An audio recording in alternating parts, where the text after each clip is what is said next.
I just want to make sure you all know this is the dairy cow talk. You're all here for the dairy cow talk? This is fabulous. We do not get crowds like this. The world is changing. How many of you have dairy cows? Oh my gosh. How many of you want to have dairy cows? Hallelujah. Praise the Lord. We all need to be saying a huge thank to Rory and Rebecca and all the people who put this together, the staff. This is amazing.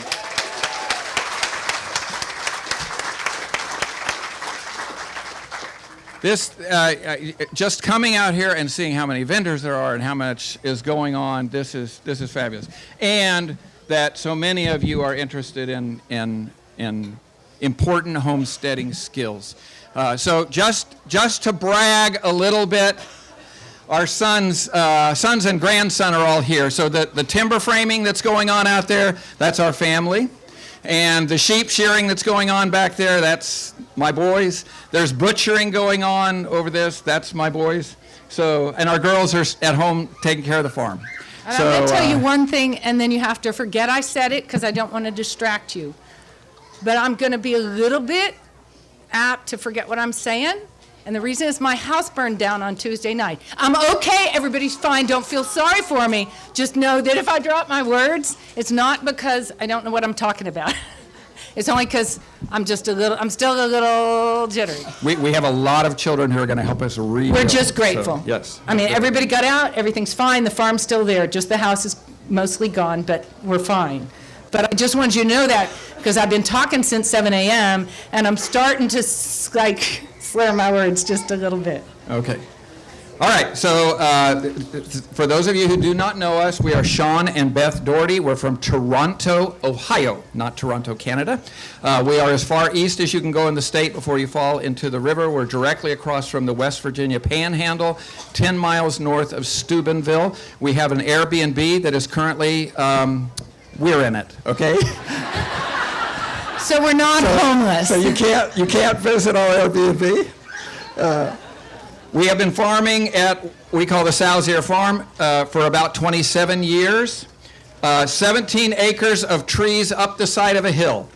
There's a little bit of flat down there. When we first got it, we wanted to have a place where we could raise children. We have 8 children. We wanted to be able to do that, and we bought a place, and then it was the best thing that we did because it gave us as many challenges as it was possible. Ohio determined it not suitable for agriculture, and all those challenges were things that have made us be able to talk to you today because we have learned a tremendous amount of things about how not to do it and things about how to do it. And so what we love to do is talk to you, and we love to email. So we have a booth over there. It's number 130. We're right by the sheep. They're in a corral, so we're right in front of them. Come by, talk to us, ask us any questions. Our mission is to make you be able to do what we do, okay? Because we don't want anybody giving up on this thing. We don't want everybody in the country coming to our farm when things fall apart. We want them coming to all of our farms.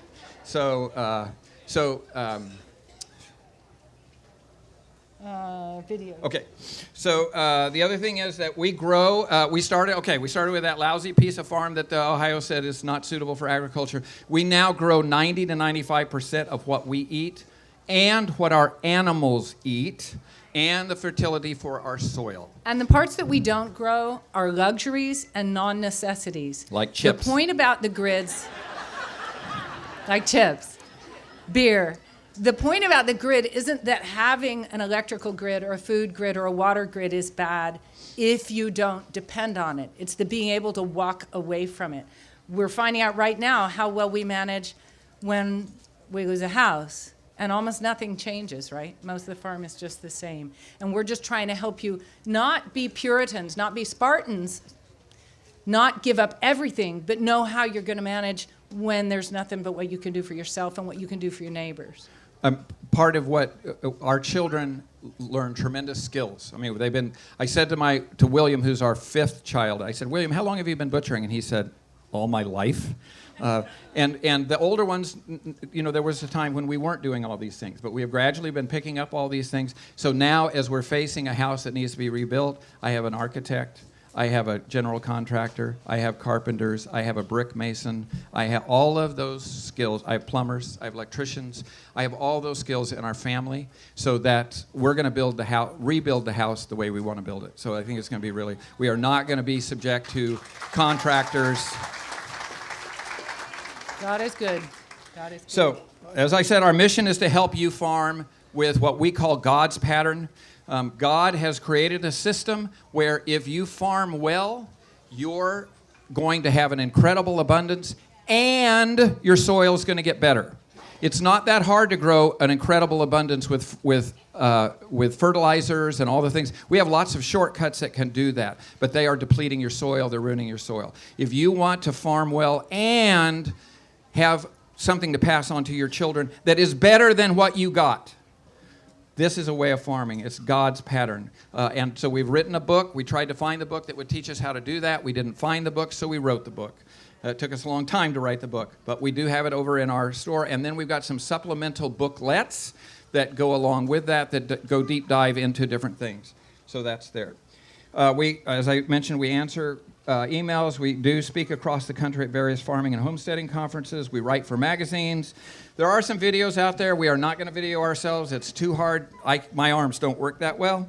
So, but there have been some wonderful people who have I never remember the names. The names of the people. So Justin has done some. Oh, right. Justin Rhodes. He couldn't remember that. Homesteaders of America has done some stuff. We've just had some stuff with. The School of Traditional Skills. Right. And I'm going to give a shout out for Plain Values Magazine because they're sponsoring this event. It's not a new magazine, but they've got a new bent for people like us. Joel writes for them, Rory writes for them, Melissa Norris writes for them, and we write for them. So for what it's worth, that's one of the places you can find our stuff. So tomorrow we'll be giving a talk. We'll be on a panel, Farming with the Better Half, which she is. I'm not the better half, but we'll be doing a panel on that at 3 o'clock tomorrow. Welcome to come to that.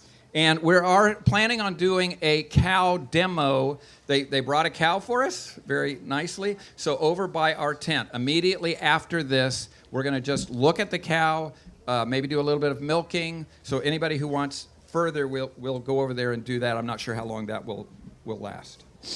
So this talk we think of as being the indispensable family dairy cow. Why is she indispensable? Well, believe it or not, the grass-fed family dairy cow, or cows, have been the cornerstone of farming across most of the world that isn't either maritime, like right next to the ocean, or jungle, for as far back as you care to investigate, all the way back to the beginnings of agriculture. And there's a reason for that. We want to convince you that keeping the all-grass dairy ruminant, it can be a cow, a goat, sheep, but we're going to say cow during this talk, it's not only the best thing for your homestead, but it's also the way, I mean, let's face it, if we don't already own our land and we didn't inherit something beautiful or buy something beautiful a few years back, what's left is most of us can only afford junk, right? We can only afford the land that when you drive past it, you think nobody's taking care of that in 20 years. Nothing wrong with that land, and the grazed animal, the grass-fed animal, is the best way, because the most natural way, to restore that land to fertility and productivity. The grass-fed dairy cow is going to be the key to your whole farm, for you, your livestock, and your soil, because they are how you harvest your native solar energy capture. All life energy is sunlight, and most of it falls on something we call grass, right? Whatever's growing out there that isn't bushes and trees. How you are going to harvest that with perennial polycultures, so that whatever is growing on your land, whether that's grass or briars or a patch of weeds, it's going to run your whole homestead. But first, we want to back up and talk just a little bit about us, all of us, the tribe of homesteaders. That was my introduction? Yes, that's you. Thank you. Okay. So what is it that makes us homesteaders? money, better food or more secure food supply, environmental issues. Any one of those could have driven any of us to what we're doing. Whatever it is, as homesteaders, we usually start with a garden. Pretty soon, then we add on chickens, maybe a goat. Soon we're growing some great food, the best tomatoes, the freshest eggs and chickens, and we're chasing that darn goat all over the farm. He doesn't like goats. But our new great hobby, homesteading, has brought with it some other things. New bills. Fences and barns and water systems and trucks and tractors and trailers and four-wheelers. He's always trying to doesn't boost let for me the get four-wheeler. No. Tools, fuels, semi-loads of compost and topsoil, and that's just getting us started. A lot of chores. Not only do we have to feed things, but we haul water. Don't haul water. I hate hauling water. There are ways to do this without hauling water. Come talk to us. Hauling water, mucking out stalls, catching captured goats. Thank you. You did put that in there. I put that in for you. Thank you. Trips to the feed store, not to mention mowing all those acres and acres and acres. Mess, disorder, disillusionment, reluctant children or spouse. Any of that sound familiar? Right. Okay. Especially the reluctant children and spouses, right? Okay. For some of us. We are going to get you past that, okay? How do we know? That's where we were 27 years ago when we were starting out. We were looking at the feed bill. We knew something wasn't right because our grandfathers raised big families by farming long before there were feed stores being invented. They farmed without tractors or pressurized water or high-tensile electric fence. They didn't have drip water systems or greenhouses. How did they do it? It took us 15 years of groping in the dark to find the pattern, God's pattern. And in this talk, we want to share that pattern with you. So, Sir Albert Howard. She talks better than I do. I like to read. So Sir Albert Howard is often called the grandfather or the father of organic farming.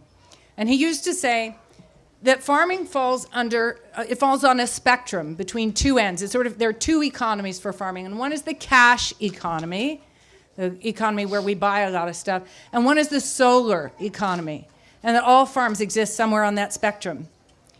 Now, the natural world, the world of ecosystems, the world that's out there that we're not messing with, runs on the solar economy. It doesn't have any other inputs. It doesn't import stuff, it doesn't export stuff, pretty much. It just runs on the sunshine that hits it.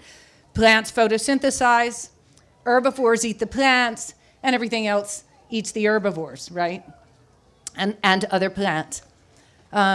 Good farms are ecosystems being managed by human beings. Good farms can run on solar energy. The needs of the farm are going to be met by the farm itself. And in fact, it may be obvious, but I'm going to say it. For most of the history of humanity, all farms fell under that heading. They didn't have anybody to buy their compost from, right? To ship them high nitrogen fertilizer. So most farms for most of history have been sunlight powered. That's the kind of farming we want to do, all of us, right? Who likes a feed bill? I don't see any hands, right? We don't like that one. But how do we get there? It's actually pretty simple. The solar economy is making or trying to make deposits on your land 12 hours a day on average, 365 days a year. Wherever there are plants that photosynthesize, we can harvest solar energy. Now, most of us think when we start a homestead, I'm going to grow some of my food. I'm going to plant a garden. And that's a great beginning. Only let's think about that garden. We can plant a crop like tomatoes or pumpkins or whatever. And we're going to harvest some of that solar energy some of the time.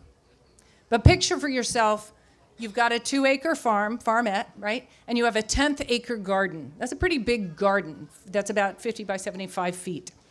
And on that 50 by 10th acre garden, you're a 20th of your land, you're going to harvest the sunlight, right?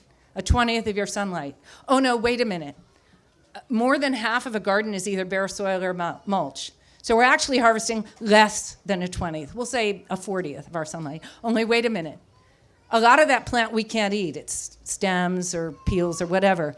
Okay, less than a 40th of our sunlight is being harvested. Only wait a minute, the garden's only there half the year. Way, way less than a 40th of our sunlight is being harvested in that garden.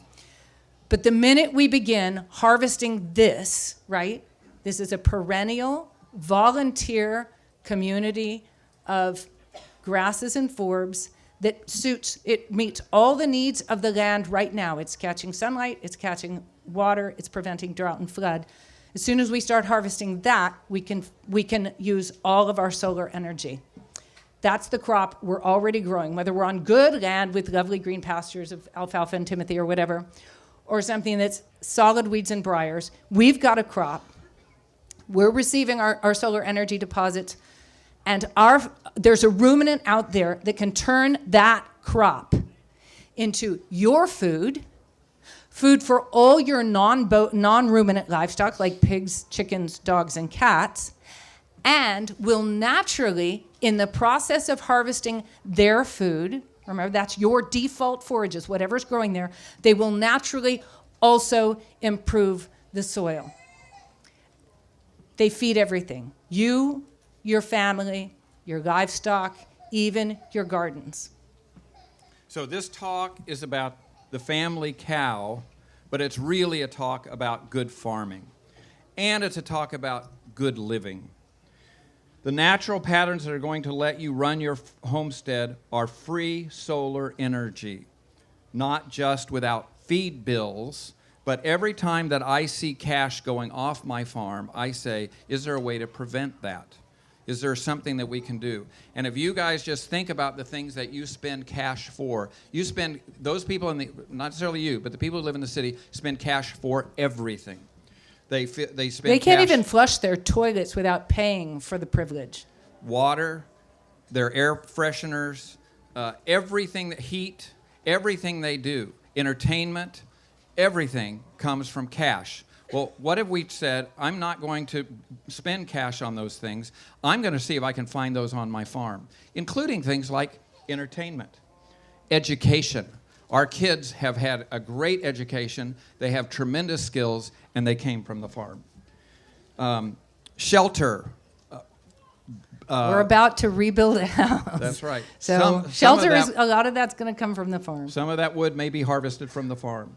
The work's all going to come from the farm. Your family culture. Just a note. So we have been asked to speak at some Amish conferences, and as Beth says, why? So you can laugh at us? And we're thinking, why would the Amish? And they say, no, you just tell us about how you live. The Amish are just a generation behind us. They are now down to about 10% farmers. Okay. Did you know that? We as a nation have been counting, whether we think about it or not, we've been counting on the Amish to preserve an old-fashioned farm culture, knowledge in our country, and they are now less than, this is their own count, less than 10% of the Amish in the country farm. We need to take note. And they are waking up that their culture is being lost in that. We need to start taking back that culture and start raising our kids, and our kids need to have chores, and our kids need to have skills, and that's what needs to be happening. They need to know that they're productive members of a team that's called our family. It's a beautiful thing. Yeah. So let me see again. How many people have family dairy cows? My back was turned. Like, we used to ask this question and there were no hands, right? And when we started talking, we'd be like, no, sit down, don't leave. We really can't tell you how to keep a cow because there's so much sales resistance. And we realized that people have 4 objections that they think are good reasons not to keep a dairy cow. They have 4 problems. The first one is that we've inherited the idea that dairy farming is too demanding. And if you know anybody who grew up on a commercial dairy farm or who works on one, you know that indeed the commercial dairy farm schedule is murder. You've got to milk. These days, do you know how many cows are in it? I mean, like a medium-sized dairy used to be, in like 1950, it was 18 cows. Well, nowadays we have dairies that are 5,000 cows, no kidding, right? So you've got to show up and milk all these cows with a machine twice or 3 times a day on schedule. That stinks, and I wouldn't do it either. The family cow is a totally different picture. if you're keeping a grass-fed cow, and grass is their native forage, it's what they're supposed to eat, not grains, you are not looking at a schedule you can't manage. And we're going to talk to you about how you can manage a cow without too great of rigidity of your schedule or too much time involved. Milking and moving paddocks for a single dairy cow can be as little as 30 minutes once or twice a day. We'll talk to you about milk sharing with your calf. You get a healthier calf and you get a professional milker right at your side to help you out whenever you can't. Grass-fed cows aren't always on the verge of mastitis the way grain-fed cows are, so you don't have to be worried about their health. They're going to maintain that naturally. And as for time off, you can take your vacations when she's dry, or if you're milk sharing with a calf, we'll talk to you about patterns for making sure you can have time off when you need to. So the second objection people typically have to keeping a dairy cow is that raw milk will kill you, right? It's deadly stuff. The USDA throws people in jail for selling it. It's so dangerous. The USDA isn't lying to you. The USDA is testing milk from bulk tanks at commercial dairies. Raw milk is probiotic. That's why yogurt is probiotic. Those probiotics are naturally present in the milk. So why do bulk tanks have potentially pathogenic milk? It's because of our large-scale milk collection systems. Some of you who are closer to our age probably remember when in your breakfast cereal box you got the long curly straw, the crazy straw, and that was like a big boost for buying your Cheerios that week. Did you ever want to drink milk through that thing more than once? No, because they get really nasty on the inside. Well, milk collection systems, commercial, large-scale milk collection systems, are pipeline systems. They're not only pipelines, miles and miles of plastic pipe, but they're also in use, maybe not 24 hours a day, but 2 or 3 times a day for hours. So they cannot be disassembled and scrubbed. They are not disassembled and scrubbed. The excellent, wonderful men who run the commercial dairy farms in this country have no other option than to flush them with very hot water and to flush them with caustic chemicals and try and keep clean milk. But what happens is we get biofilms on the inside of those pipes. They're going to be there. And those biofilms, while largely neutral, do sometimes harbor pathogenic bacteria like E. coli 157H7 and Listeria and Clostridium. And you don't want those in your food because they're bad for you. The USDA tests raw milk that hasn't been pasteurized and then warns us all that raw milk will kill us. But that is not the case for your grass-fed, hand-milked raw milk. The third objection is, and we hear this one all the time, what do I want with 3 gallons of milk a day, or 2, 3, 4, 5 gallons of milk a day? It's too much milk. Well, the big chunk of this talk, as we're trying to convince you that you cannot live another day without a dairy cow, is going to be about how there's no such thing as too much milk, that you can't farm without one. Grass cows give more like, on average, 2 or 3 gallons of milk a day, and you can manage and you can manage them for less than that if you need to. And this is going to be the most versatile food on the farm. And Shawn gets to deal with problem number 4. Okay, so the fourth question is when we would do, and we do workshops on farm. We have a group called the Healing Land. It's a local group of our farmers that we get together, and we just last weekend did our conference in Ohio. We also have a website called One Cow Revolution, so either one of those. But in the Healing Land, we mention what our on-farm workshops, and so people were coming in for a farm workshop, and we said to them, what is the stumbling block? What's the thing that's preventing you from getting a cow? And one of the things that we forgot about is it's a big animal. It's a big, but it's a pussycat. It is. You're going to find it is the sweetest animal. Well, I mean, you're going to select for that, okay? When you've got the cow that's kicking, she's off the farm. She's in the freezer. Eater. Yeah. Eater. But the cow that you're going to get, these cows can live, we've heard, 30 years. Our oldest dairy cow right now is 13, and she's going strong. Like, she's in her middle age. Do you know how long a commercial dairy cow lives now on average? they get 1.5 lactations. That means that after 1 or 2 calvings and milkings, they're McDonald's hamburgers. There is no reason for us to keep reproducing that mistake. You can have a dairy cow that really is your family dairy cow that raised all of your kids. We have this 13-year-old cow that is the sweetest cow in the world. The one right behind her is 11 years old, super sweet. We've got 2 heifers that we just had. We just started milking. Know that when you've got a heifer and you're going to start milking, you're going to get a little bit, it takes a little bit of adjustment. But it was about a week and a half, and now they come in, they go into their stanchions, they will be there for milking. So it is not a long journey to getting a cow. God made dairy cows for people. And when you start messing with them, you will realize that an untrained dairy heifer is coming into the stanchion. She has never been in the barn before, and she'll take a little shoving, but she gets her head in the stanchion and she stands there and lets you milk her. So one of the first things we do is put the people in the pasture with the cows and say, go walk among them, go touch them, go, the calves don't want to be near them, but the cows, it's just a beautiful thing. It's a really wonderful relationship that you develop with your cows. So having dismissed all the objections to dairy cows as totally irrelevant, we're going to tell you how to get a cow, how to keep her, and how tremendously valuable, indispensable she is going to be on your homestead, whether it's 3 acres or 300. So where do I find a cow? The classified, we like Craigslist. We think Craigslist is a great place to start. The classifieds that are just for dairy and farmers and stuff like that. Like the farm and dairy newspaper? We're not, usually that's higher end, okay? But the ones that are like Craigslist, we think that's a great place to start. A lot of times you'll see somebody say, I've got a family dairy cow that I want to sell. Auction barns, usually we think of them as the cull of the cull. Now, you're going to have a whole lot of cows there, but unless you can make snap decisions on looking at that cow and bidding on her, an auction we would say is probably not going to be a good solution.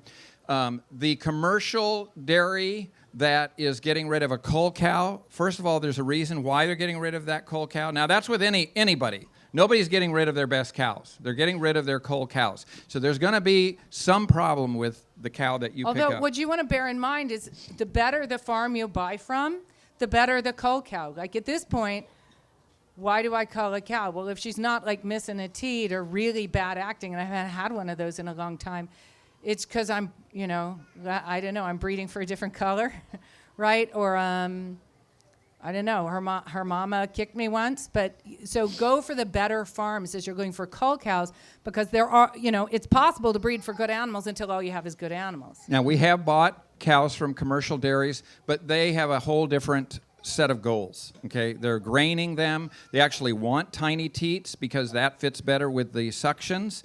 We want nice long teats so that we can hand milk. So there's just a lot of things. Think the length of your thumb, and you got about right. So there's a lot of things in terms of what they're doing on the commercial that is not what you want to be doing. Not that that's, again, you've got dairy cows on a commercial dairy. There's a lot of them. They're going to be culling them. The big thing is you're going to have to take the cow that you can get. Right. Okay? Do not, as friends of ours recently did, they're in New Mexico and they bought a cow from Oklahoma blind, okay? And then they had it brought out to them and there were problems, okay? Don't buy your cow blind, okay? Go out, look at it.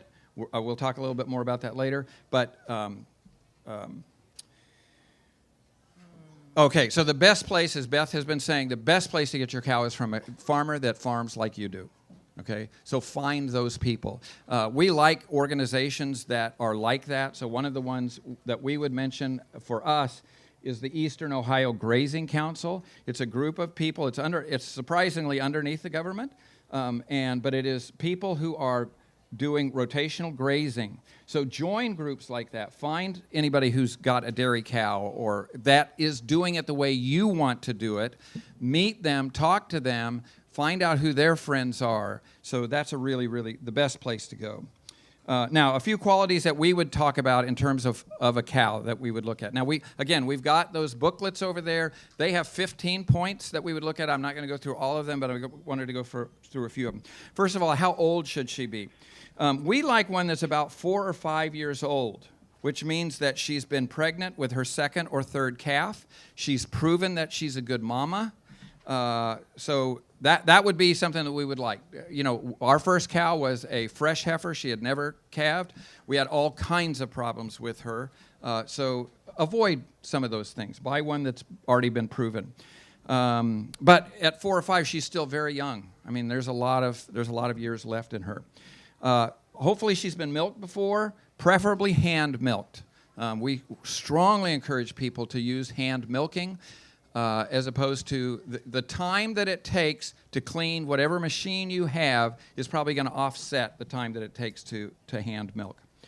What has she been eating? We want her to be all grass. That's your free feed, okay? Now, somebody say, oh, I only give her a little bit of grain when we milk. See how big that grain scoop is. Again, we would, even if she is on grain, we would want to transition her to grass. So that would be where we would want to go. If she's been mostly grass-fed, what you want to do is find out. She hasn't been. Oh yeah, if she has been grain-fed, find out how much, what the dietary, what she's going to do, and then think about that adjustment to grass. Her udder. Not too big, not huge, because you've got to be able to get a bucket underneath there, but not teeny tiny teats. That would probably rule out. I don't want to milk like I'm milking a goat, okay, with just 2 fingers.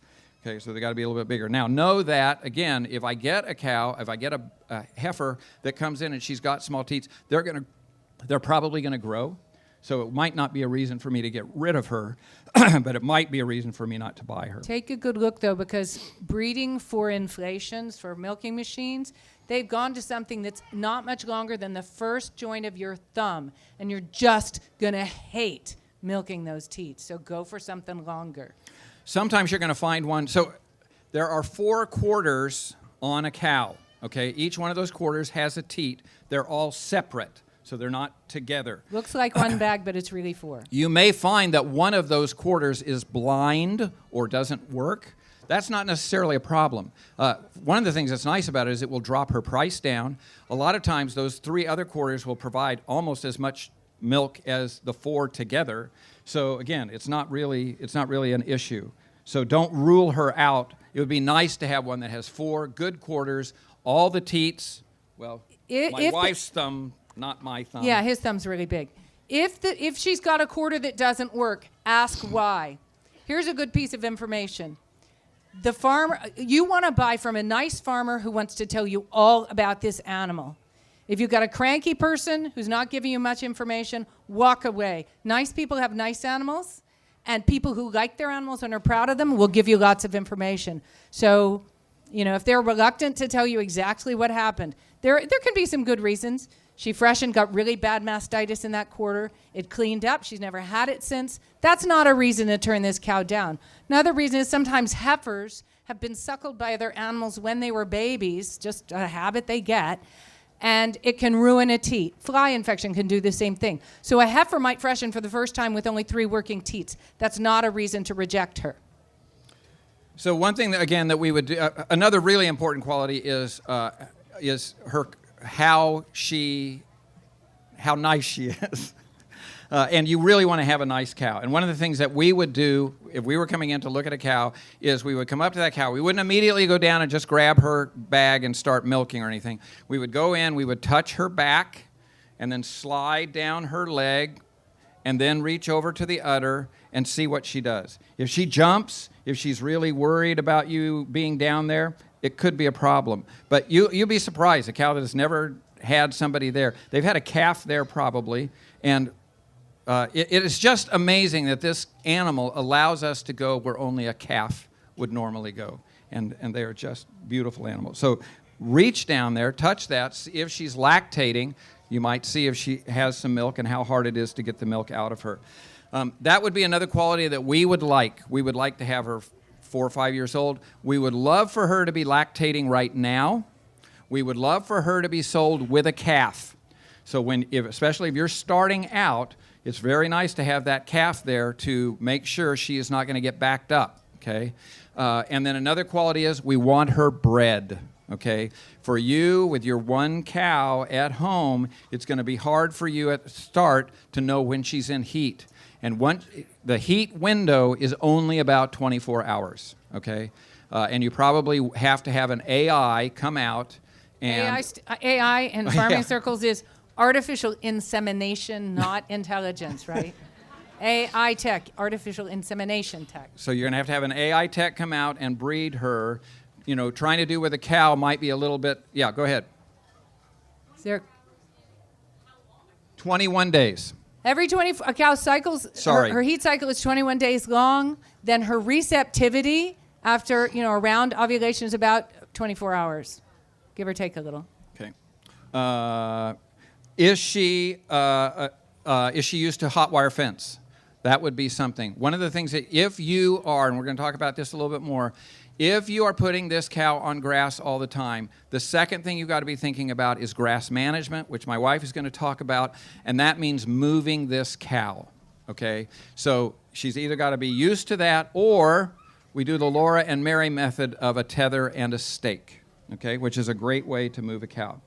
You want to look at her feet. Any animal that's on grass and coming back to a dairy, she's going to be doing a lot of walking. So if she's got overgrown toenails or things like that, those might be things that you might want to deal with.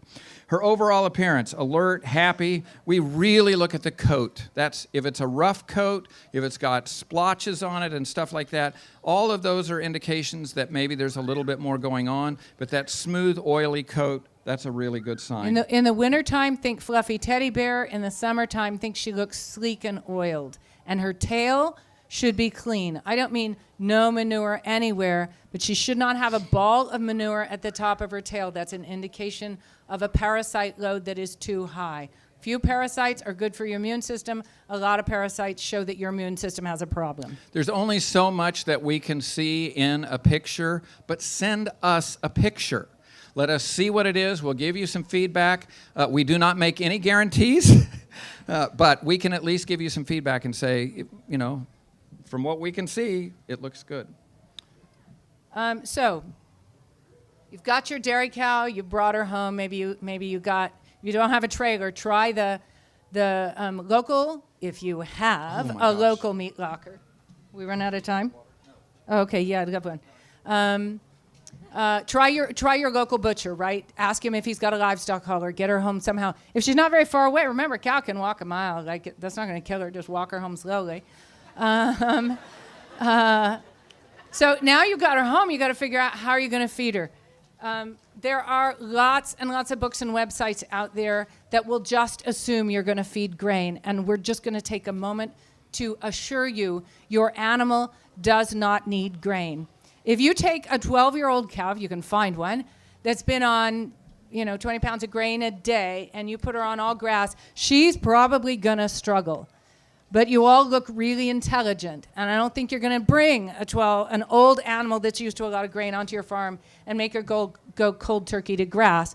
So remember that cows were designed by God for foraging. Grain is a specialty item, right? It's not available in nature, and cows are not naturally disposed to eat grain.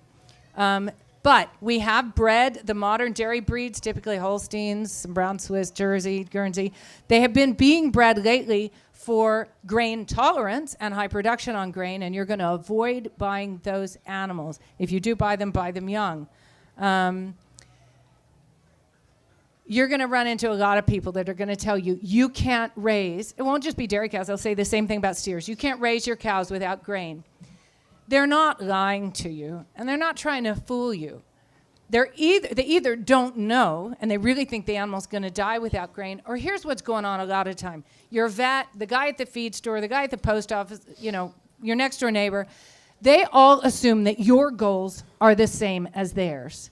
And they want to shove subsidized petroleum-produced grain in the front end of an animal that will grow very fast or produce a whole lot of milk for a short period of time for a quick harvest. And they're not worried about their soil, and they're not too worried about their food, and they've never thought about how did God design this animal. They just have a certain set of goals. They're not your goals. So when somebody says to you, you can't raise that steer without grain, And then he points down the road and he says, see mine? And you're looking at a 6-month-old animal that's hundreds of pounds bigger than your guy. Just walk away. Just walk away. You're fine.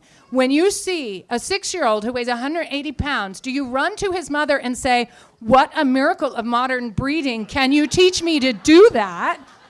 Or do you say, get that kid to an endocrinologist because there's a problem?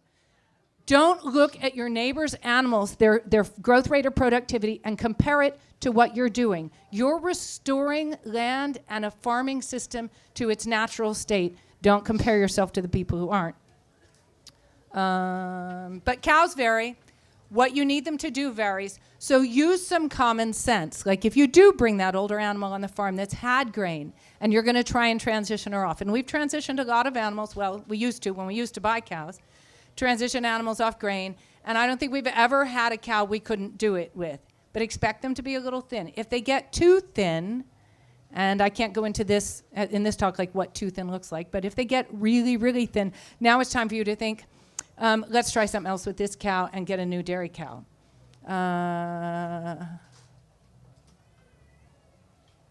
We're not talking about a lot of acres. In a management-intensive grazing system, now rotational grazing is the common phrase that people use for moving animals fast, but the important part of this picture isn't just that we make small paddocks and move them fast. The really, really vital part is we never come back and regraze an area until it is fully recovered. We're going to use the term holistic grazing whenever we can make ourselves remember. Sometimes we're going to say rotational, but what we mean is intensively managed grass pastures. They can be made up of just about any set of native forages that you've got out there. So when I say grass, I mean grass and weeds and briars.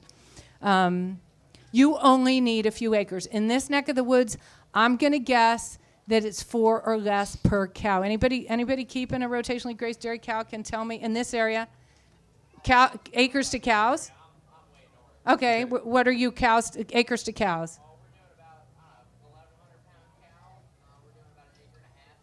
Okay, there we go. 1,100-pound cow, 1.5 to 2 acres. That's a really good number to keep in your head if you live in a place that has a pretty decent rainfall pattern throughout the year. If you live in a brittle environment, one that gets its rainfalls very far apart, now we're talking about more acres per cow. But we run our animals at about a 2 acres to 1 cow ratio, and that's grazing 365 days of the year, unless we have snow, and then we have an ice storm because the cows don't like to nose their way through snow. Our cows are on pasture all year round, and we're just, again, rotating them through. So we are not haying them, except for, as Beth said, when the ice is on top, and that's about 3 weeks out of the year. Grass is the basis of the most sustainable food systems in the world. Here's why. Where am I? Grass covers 40% of the land mass of the planet. Now, all life energy is sunlight, and all sunlight becomes useful to the life on the planet only if it falls on a green leaf and causes photosynthesis to happen. And when photosynthesis, water, carbon dioxide, and a little bit of minerals from the soil are turned into plant mass. So if you want to live on a piece of land and grow food, what you're talking about is photosynthesis. Now, to build soil and hold it in place so that it keeps growing, gets more fertile, and holds through drought and flood event, what we're talking about is the thing we call grass. We really mean non-woody ground covers, forage. It's grass, weeds, and briars. It's the stuff that, when it dies in the winter, dies down either to like a breakable dead stem or dies right down to the ground. Grass is the basis of the food system because it's what covers the planet and makes the planet better as it goes. But grass needs to be grazed. Now, plants, am I going over? I'm on you? Yeah, I think so. Management. You still there? He says I'm done. Go ahead. I don't mean to. Okay, so one thing that I didn't mention, I should have before, was what the qualities of a cow. Notice that we did not mention breed. Okay? We also did not mention A2, okay? Because that's all the rage is this, I've got to have an A2. And we think, why do you think you need to have an A2, If you know cow? why you need A2 beta-casein, more power to you. Go for that.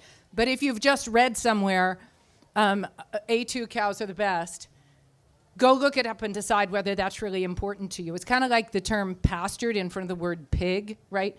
There are reasons to pasture pigs, but it is not a gold standard for all pigs. So if you're going to pasture pigs, know why you're doing it. Don't just assume it needs to happen. Same with A2 beta casein. And we would say the same thing for breed. Okay, so the people who say, oh, I got to have a Jersey, I've got to have a Shorthorn, I've got to have... Look, you're going to have to get the cow that you get, okay? And if you get a really obscure mini something, something, something, you may have a real hard time getting her bred, okay? So we encourage mutts, okay? Cows that are, sometimes they do really well when they are not these thoroughbreds that have got all these things going on. What we have started doing now is we did start with Jerseys. Just because that was what we started with. We really like our Jerseys. But when you hear somebody who says, oh, I really love my brown Swiss, it's probably because they started with brown Swiss. Okay? And what we have started doing is our Jersey, the hard part of our Jerseys is they are kind of delicate. And we have a lot of very vertical property. So when we brought some Dexters on our property, and oh my gosh, it was like having a cow goat. They could go up and down those areas. They gave good milk. So now what we're doing is we're crossing our Dexters and our Jerseys, and we really like what's happening. It's a little bit smaller animal. It's an animal that will eat like a goat. It will eat junk, and it's giving us good milk. One of the things we were having a little bit of a concern about with the Dexters was that their udders were not very pretty. Okay, but the Jerseys are beautiful. Pretty doesn't matter, but it matters in udders because you don't want to mess with one where the teats point in or out or they're too short or whatever. So we have had good success with the Dexter Jersey cross. But in terms of breed, again, do not get locked into, I've got to have this thing. Now, so this gets us back to the harvesting. This gets us back to the grass. You do not want to bring your animal onto your property with a perimeter fence and then turn it loose, okay? You see that all over the country as you're driving through the country, areas where it's a golf green, except for these woody plants that are coming up, because that's what the cows didn't want to eat, and they're eating everything else down to nothing. There's two problems there. One, they are not rotationally grazing. The other thing is they're probably overstocked. You really have got to watch your stocking rates and not overstock your animals. The most important, in all the choices that you make as a homesteader, the most important choice is, how does this affect my family? It's got to make your family better. The second most important choice is my soil. Is this making me have better topsoil? And if you are seeing rain taking your topsoil off, if you are seeing areas that are really highly mucked up, and you're probably overstocked, and you've got to back off from that, even though you love those animals. But even more important than reducing your numbers is getting into a good rotational grazing pattern. You'll find that your farms can carry a lot of animals. You don't want to overdo it, but they can carry a lot of animals as long as you're managing them according to the natural patterns of grazing migration, which we'll talk about in a minute. And the thing that I want you to think about when you're seeing that is, does that mean an acre for every animal? No. These paddocks are going to be small. These paddocks are going to be the size, with one dairy cow, the paddock is going to be this platform, the size of this platform. Okay, now it might be bigger, it might be, it wouldn't be a lot smaller, but small. It depends on what time of year we're talking about. And then I want you to think about my 2, 3, 4, 5 acres. How many of these do you have on your farm? You got a whole lot of these. So the big thing, 100 per acre, right? 100 paddocks, bigger, actually more, as big as this per acre, right? Those are 24-hour paddocks. Now, this is going to vary hugely, but it's not going to vary so hugely that you're going to realize, oh, I need 10 acres per cow, not unless you live in the desert Southwest. You've got a lot of grass, a lot of cow days per acre. And the image that I want you to have is getting back to Laura and Mary, and that's what they did, was that they would put a stake in the ground, and they had a 20-foot rope, and they just went around in a circle, and then they moved it. And we knew somebody that had a very small plot up in Illinois, and that's what they were doing. It was wonderful to watch that. So if you want to have the simplest rotational grazing, that's what you do, okay? Is just a tether and a stake. And it's not like trying to... Back to goats. We had to put swivels at each end. We had to use airline cable, and still they broke it.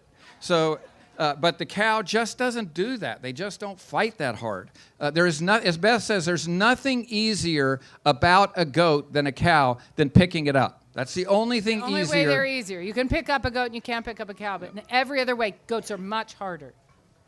But that's what we start with. Okay, okay, so I'm kind of... We've you got want to go this. into a little bit more rotational grazing? Yeah. Okay. So what I want you to get is that built into good intensive grass management is food security, right? Food for you, food for the animals, because you're taking advantage of the capacity of the land to produce food.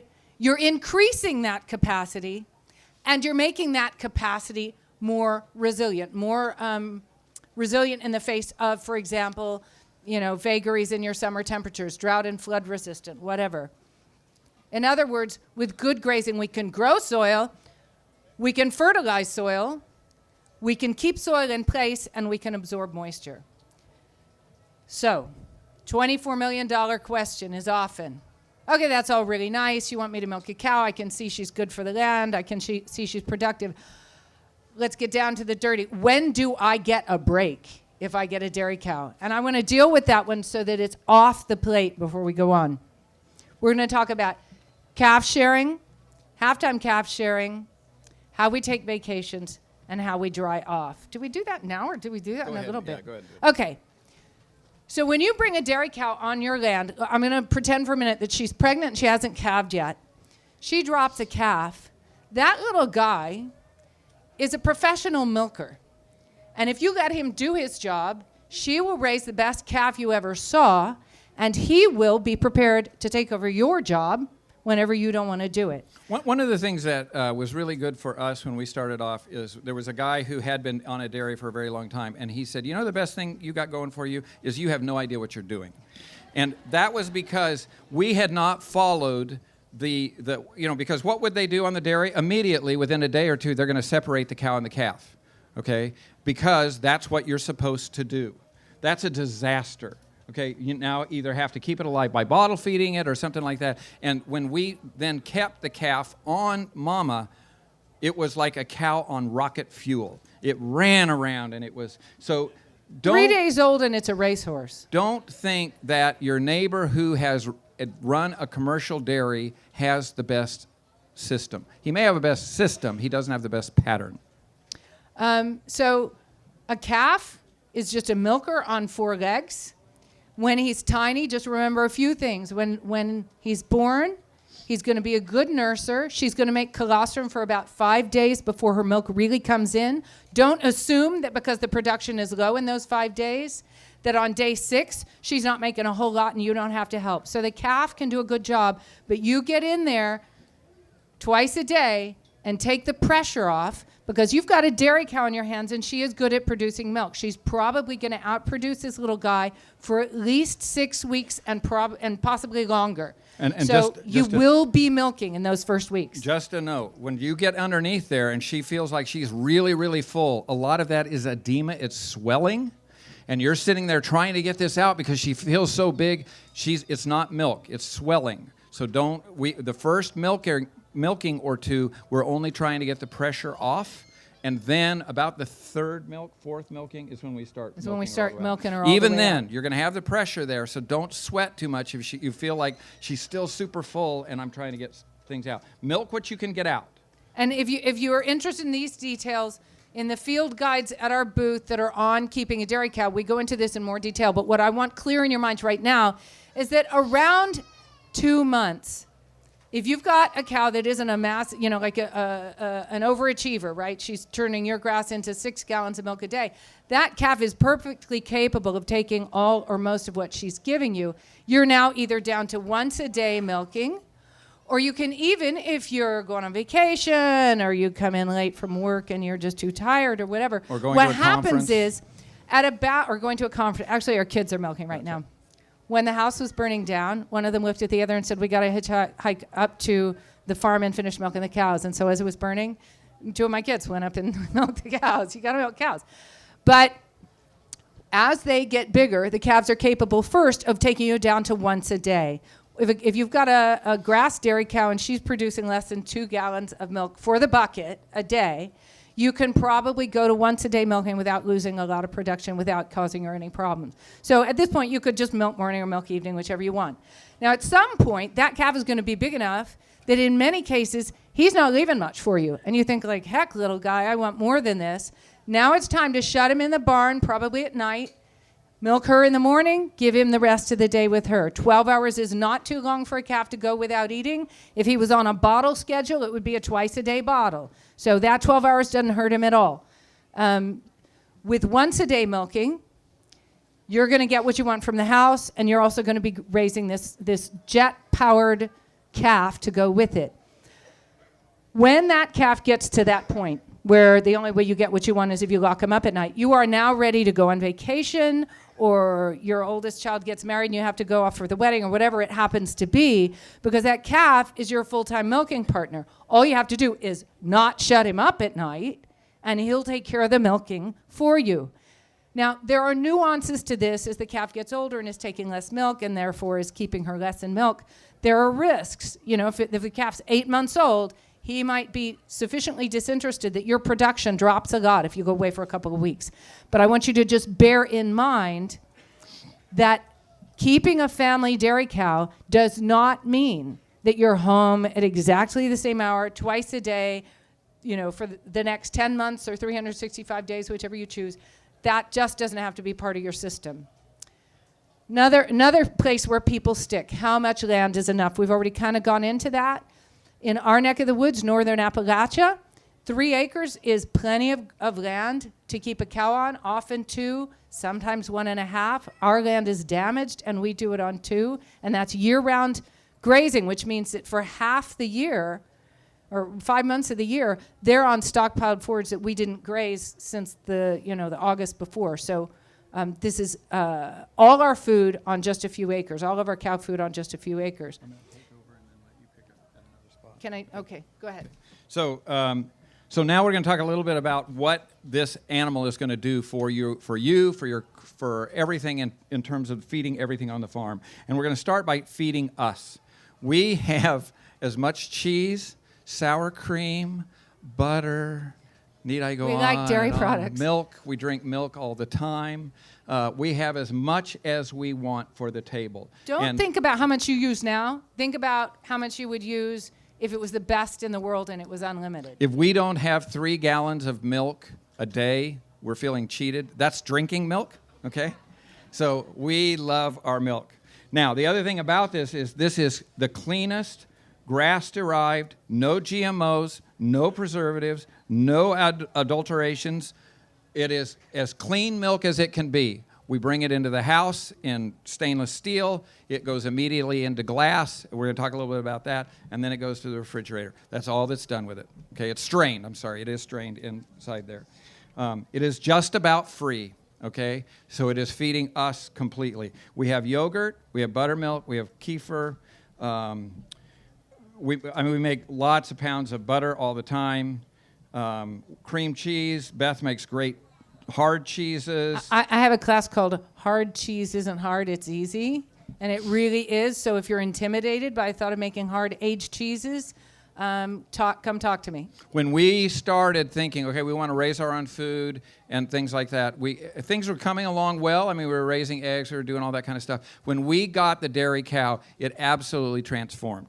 So now we have tons of food. And the really important thing is not just what it's feeding us, but what it's feeding our animals. What it's feeding the animals. So now let's back up for just a second and remember where our energy comes from. It's sunlight. It has to cause photosynthesis to happen. And where it's happening for the most part is grasslands. They hold the soil, build the soil, fertilize the soil. You need your grass, and you can harvest it to feed the whole farm. Only you can't eat it.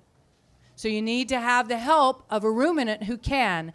Plant material grass is 80% cellulose. Cellulose is a funky molecule because almost nothing on the planet can unlock it. It's the thing we call fiber when we eat it, but in a cow's gut, it can be digested and turned into proteins, fats, and sugars to feed the whole farm. Here's a few examples. If you buy a bottle calf, 2 gallons of skim milk, buttermilk, just surplus milk on the farm will raise you a calf out for beef. 2 gallons a day.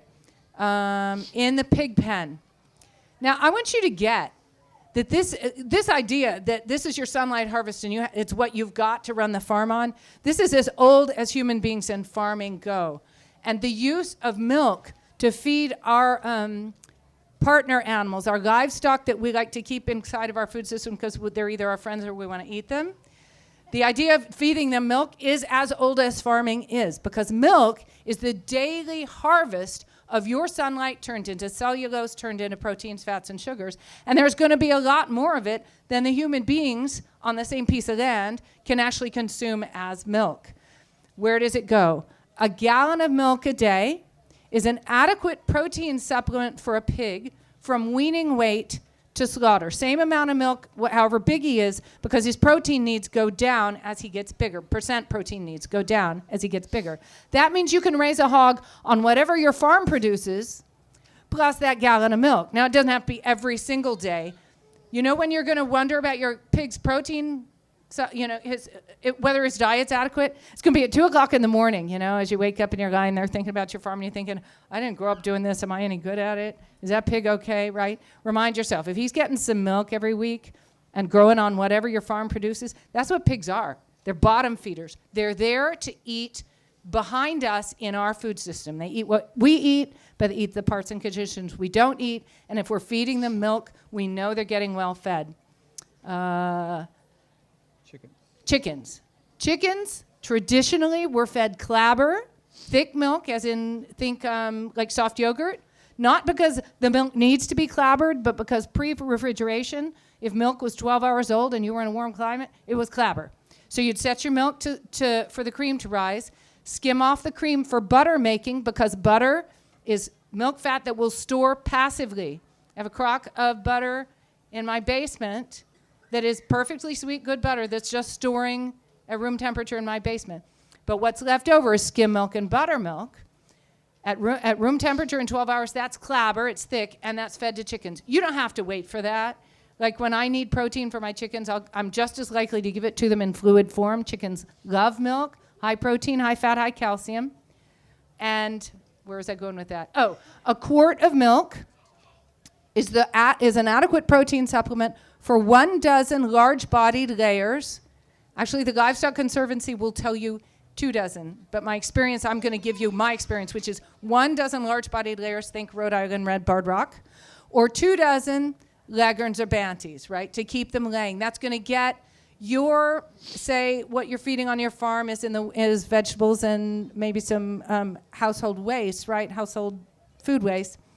You're probably looking at something that isn't over about 12 or 13% protein until you add that milk supplement. Now you're getting it up in the 16% range that keeps your chickens laying. Keep in mind, raw milk products are probiotic. Raw milk does not go bad. It only ferments. At every stage, when you're keeping raw milk, that's good food for somebody. Smell it, taste it. If you don't want to eat it, feed it to the pigs and chickens. Don't forget the dogs and cats. Milk makes them happy, makes them know where home is. Hunting makes them useful. So our dog and our cats live on rodents, which keeps the rodent population on the farm nice and manageable. But they know where home is and they love us because they get milk. It's also probiotic, so this is going to make your animals healthier. Remember how we eat yogurt for our gut health? Feeding raw milk products to your animals is the best thing I can think of for example, pigs that you've just brought on the farm and they maybe get shipping fever, or a calf with scours. Raw milk is the way to go. I want to just emphasize that your raw milk processing is going to be easy and safe. I can't go into all the ways that that's true here, so I just want it firmly in your head. Raw milk does not go bad. I mean, your farm-produced raw milk that didn't go through a pipeline system does not go bad. It just ferments. It is gradually turning itself into cheese. That's milk's destiny. And it may not be a cheese you love, because by the time a lactic cheese is firm, it's also very, very sharp. It's sour. But it's cheese. It won't hurt you. You can feed it to something. Cheese making is easy. Talk to me later at my booth if you want to hear more about that. Okay, a great thing about hand milking is that you do not need to have an expensive milk parlor. And we would say that about an awful lot of things. People say, oh, you got to have a barn, you got to have a shelter, you got to have the high tensile fence, you got to have perimeter fence. We don't have any of those things. Our perimeter fence up at the convent is not closed. They have a road that runs in and out that has to be left open, so the cows at any time could walk right off of our farm. Okay, they don't. So what I want to emphasize here is remember in an intensive rotational grazing system that there are two fences keeping your animals in. One of them is your primary fence, that's your rotational grazing fence, and your cows are in that all the time.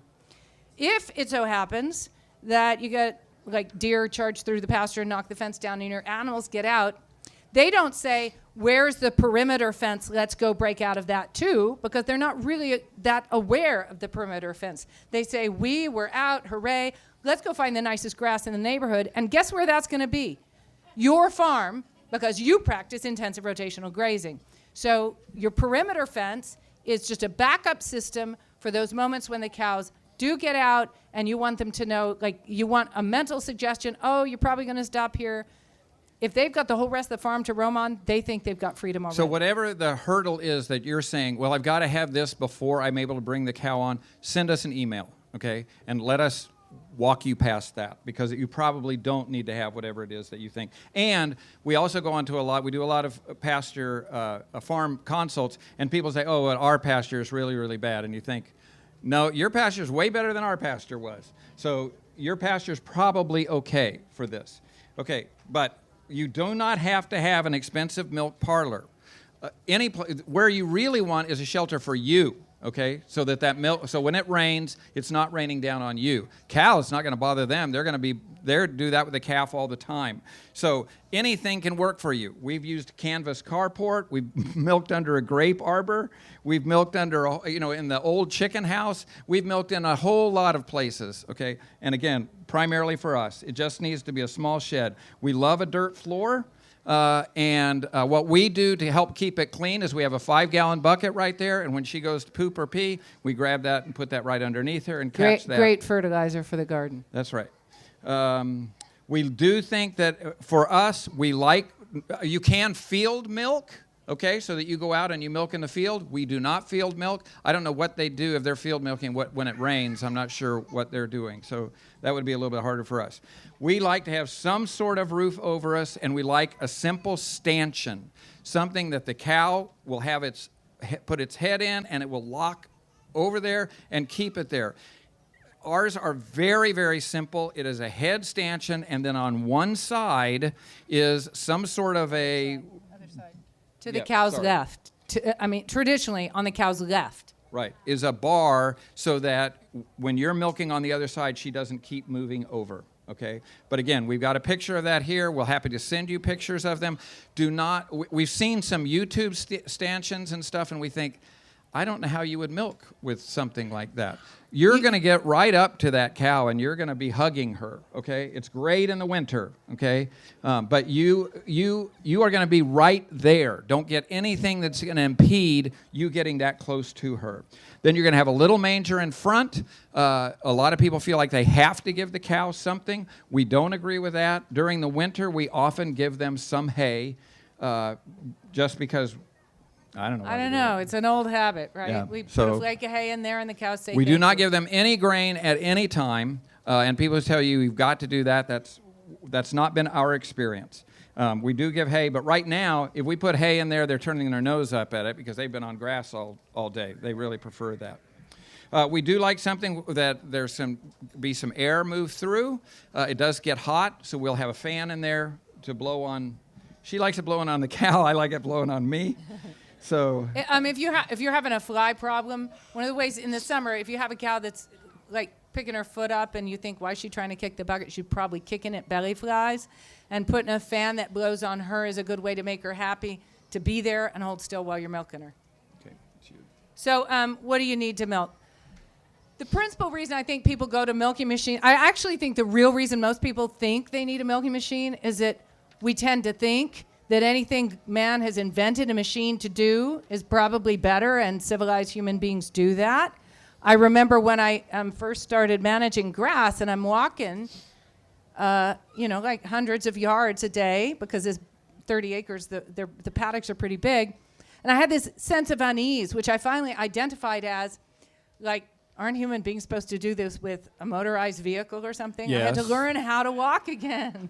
I had to learn how to be comfortable with using my body to do work. So I think the number one reason people go to milking machines is just they assume, hey, didn't we invent that machine because we need that machine? You do not need that machine.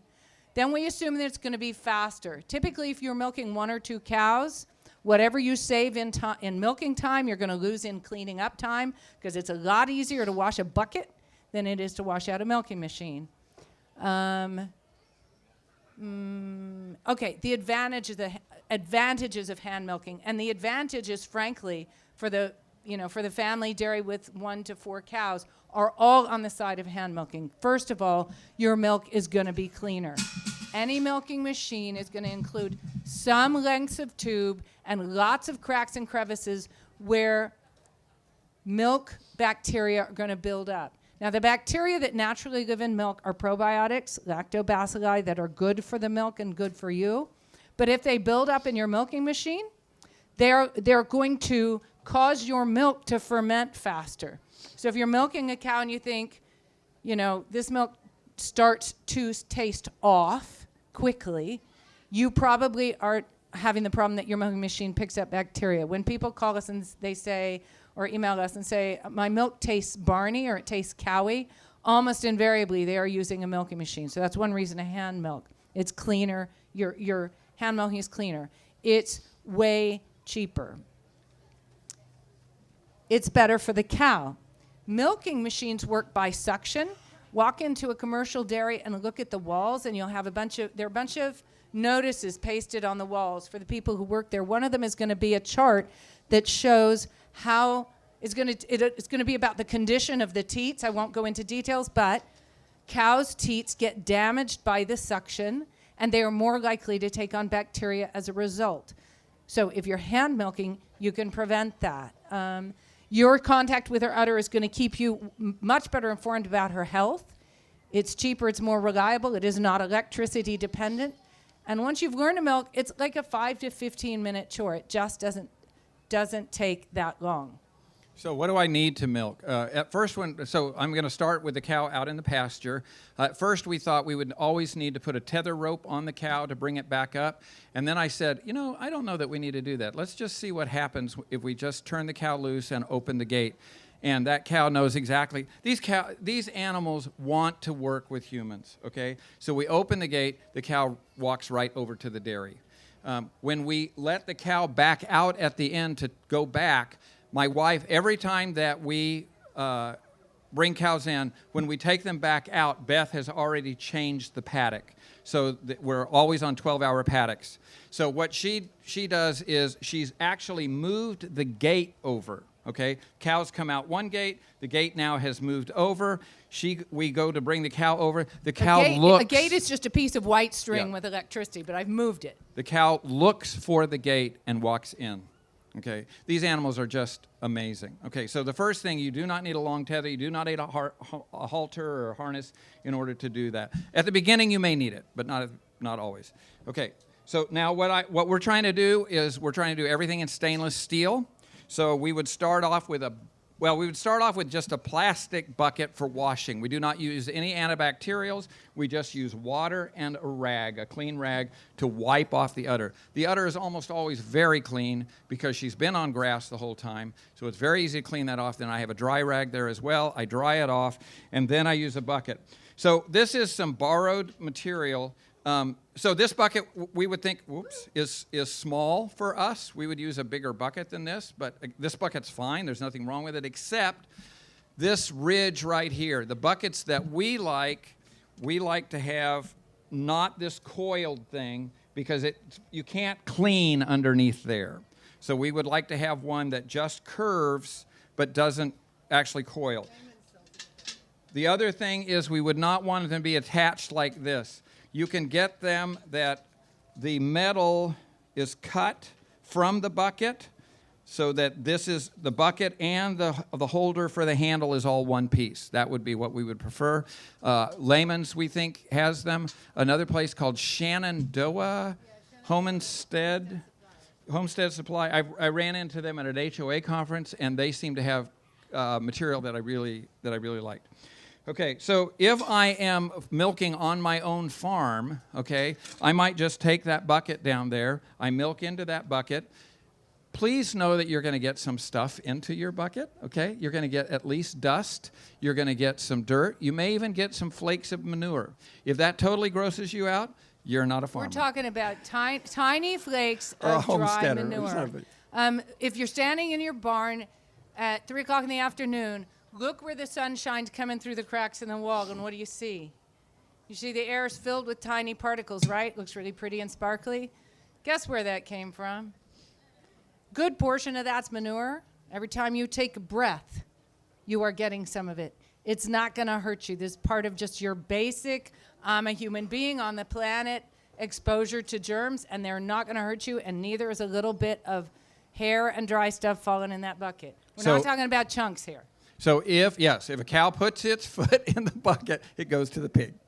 Okay, so then what we will do is this, our cows are almost always 1.5 miles up the road at the convent farm. So to bring the milk home, we will use a tote like this that has a lid. We'll close that up. At one time, we used to feel like it was important for us to strain the milk in the barn. We don't feel like that's really important anymore. But then when we get home, that's when we strain it. This is a really big strainer. Ours is much smaller, and we have one that will fit inside of either a gallon pickle jar or a half-gallon pickle jar. It will even fit inside of a half-gallon Kerr canning jar. Right, wide-mouth mason jar. This. I want them to be able to fit into that, and there's going to be a filter you're going to put with this, a paper filter.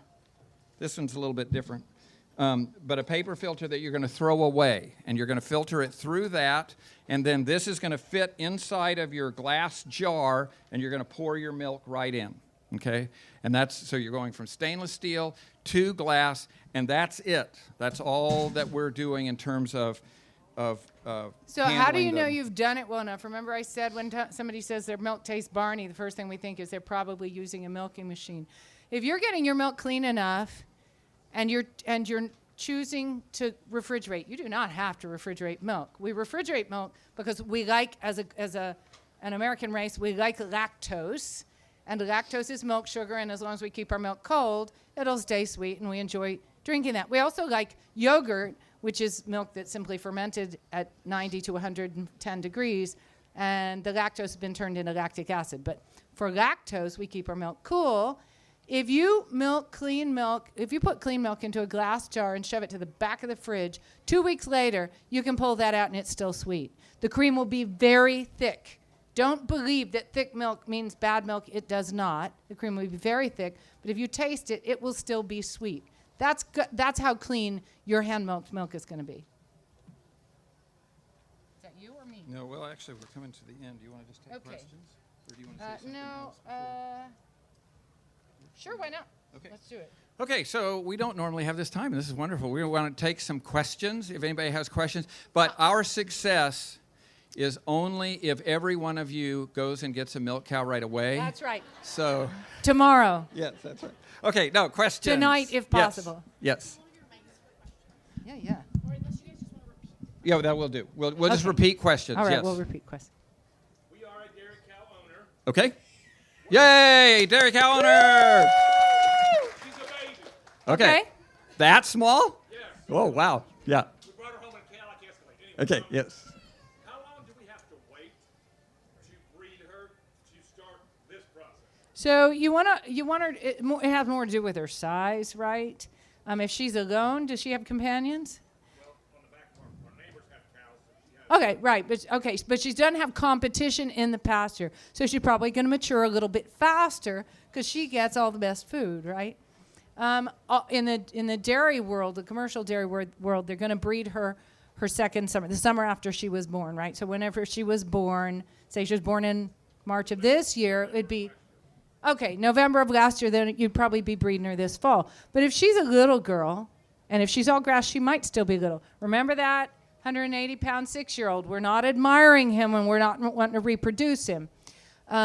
You might wait, and we typically are aiming for breeding not at 14 months, but more like a year plus 14 months. So that next year.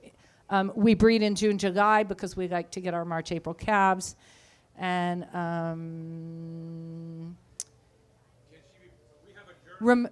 remember, she's going to keep growing. So she doesn't have to be as big as you think of a cow as being before she calves. But if you breed a very young animal, two risks. One, she might have trouble calving if she's still real little. And two, if she's way early, yes, you might end up with a cow that fails to achieve its maximum size. I'm not sure why you care. Typically, an animal on grass in a natural situation will only become receptive to breeding when she is old enough that it's okay for her to take. I've never had a breeding problem with a young animal. And we leave our younger animals with the bull a lot of the time. We currently have If they're very separated, small, but- we'll pull them out and run them somewhere else until the fall. Right.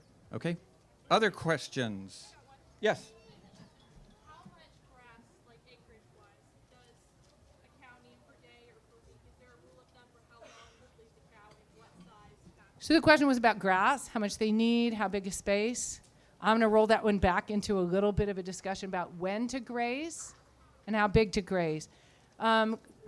Your pasture is hundreds of species. They're all mature at different heights. So we just have to make up pretend ideas for you to work with until you get comfortable with your pasture, and then you're the expert. And you will be. You're going to become a botanist. You're going to know, whether you know the names or not, you're going to be very familiar with your pasture forages. You're going to know when your cows like them and when they don't like them. And you're going to be able to say, hey, yeah, they only eat the fescue if it's frosty or it's being rained on. They just don't like it that much. Whatever. Let's give some basic numbers. Let's say you're not going to go onto a pasture until the forages in general are 8 inches tall. My hand span is 8 inches from tip of my thumb to tip of my middle finger. If you're a woman and you don't have tiny hands, yours is probably pretty close. You guys are going to be a little bit bigger. So it gives you a ruler that's with you all the time. If the bulk of the forage looks like it's in that 8-inch range, it's ready to go. Go ahead and graze it. If it's shorter than 4 inches, you might not want to hit it quite as hard, right? When she's done or they're done, if they've taken it down shorter than 4 inches, maybe you don't want to hit it that hard. Maybe you do. The range of acceptable impact and the range of acceptable residual, as in what they didn't take, is very wide. Let me tell you something really short. You are not going to screw this up. If you are practicing intensive rotational grazing, small paddock, frequent move, don't come back till it's recovered, you are already doing 90% of what you need to do. You'll learn the rest of it for the rest of your life, but there is no bad rotational grazing, only good and better. The only bad grazing is when you're not rotating at all, when they've got access to the whole farm all the time, eat their favorite stuff, bring it to the ground, and you're left with bare soil and poor forages. One of the things that we recommend is if you are getting ready to rotationally graze, you say, okay, I'm going to leave these cows in this area for 24 hours, 48 hours, however long it is, and you guess. You make your circle out of your electric fence, and then in half that time you go out and visit. And if they've eaten everything down, paddock needs to be bigger next time. If they haven't, if at the end of the whatever your time window is, 24 hours or 48 hours, and it looks like they haven't done anything, tighten it down next time. By the third or fourth time, you're rotationally grazing and you're saying, oh, I see, they need about this much. And of course, it's going to change depending on where you are. I've got areas right now that have a lot of clover and orchard grass. I've got areas that have a lot of brome and raspberry cane, and it depends on what they're eating, how hard they're going to hit it. The season. Don't think weeds aren't food. Right now, my beautifully healthy, beautifully nourished cow herd is preferentially grazing green raspberry leaves by preference. Walk on, eat that first. Why? Well, I don't know, but you women probably know if you do your herbal stuff that that's a good girly thing. So maybe that's why my cows are eating so much. I want to go back to this lady's question and just address then how big of a paddock. If you think my bedroom, my living room, my think of one of the larger rooms in your house. So for most of it, we have a big bedroom, so that's why I say that one. But if you think the largest room in your house, make it that size per animal, you're probably going to have to close it down. But it's a good place to start. And then on an acre of land, you've probably got 150 of those. Another thing that we hear people, again, these are the things that people say, I can't start until toxic forages. My wife loves to talk about toxic forages. Almost every toxic forage out there is not a toxic forage, okay? And they'll tell you that it's going to kill everything. It's not going to do that. Your cows are excellent botanists. They're way better than you are. They are not going, if they start eating something and it makes them feel sick, they are not going to continue to eat it. Okay, unless it's the only thing that's out there. So we really recommend not going into a field and starting to lay out the magic cocktail of seeds. You have a 50 to 100 year supply of seeds in that soil right now, just waiting to be managed well. And when you start managing it, they are finding grasses that they thought were not any longer in an area coming in because they are finally being managed well. So trust nature. Trust your cows to be able to do this. Bear in mind, too, that in an intensive rotational grazing system, there's almost never enough of any toxic, i.e. medicinal forage, for an animal that's got suicidal tendencies to poison itself, right? Like, you don't go online and look it up unless you have a very strong constitution, because they'll write all this scary stuff, and I could give you multiple examples of fear tactics out there to keep you from grazing your land because something is so toxic. Go look up white snake root only if you can believe me that this is a total myth, this story. It's got a history, but the story of white snake root, don't worry about your toxic forages. But when you start thinking maybe that lady who was on the stage at Rory's is crazy, remember this. In a regular move paddock, you're moving her every day, maybe twice a day or maybe every 2 days, there's just not enough of anything in that one paddock to kill her. Plus, when animals take on a toxic load of something, it's usually because they're desperate. A cow in a regular move system is never desperate because they have good memories. They know you're coming to move them. If all that's left in a paddock is Jimson weed, first you need to pay better attention. But if that's all that was left, they can just go hungry for 12 hours until you show up and give them a new grass, and they'll have something to eat. So they don't have the motivation to eat toxic forages. Toxic forages are not something you should be worried about. One of the things that farmers have to begin to learn to do is observe. So watch your cows. You know, and so there are things that they say, if that cow eats that, it's going to kill them. And you watch your cow eat it every day. You say, that is not killing my cow, okay? It may be taking care of worms. These are medicinals. So you would not go into your medicine cabinet and just wolf down everything that's in there. You would know, I'm only going to take a little bit of that, and they are way better at it than you are. Other questions? Yes. Okay, so he's asking, he's got a lot of bad land. We went to a wonderful place down in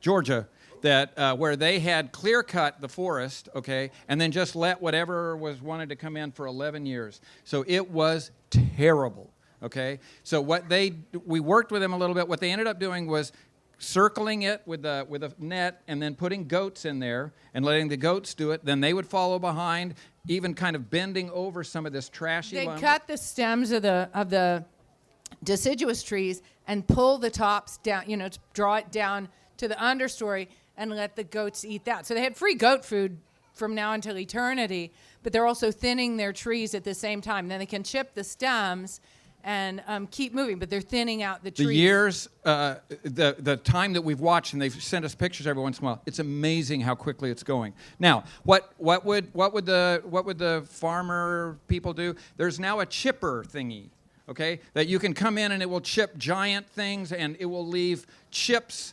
So you'll have a mountain of chips. Very right, deep. 2 feet of chips left after you're clearing undesirable forest.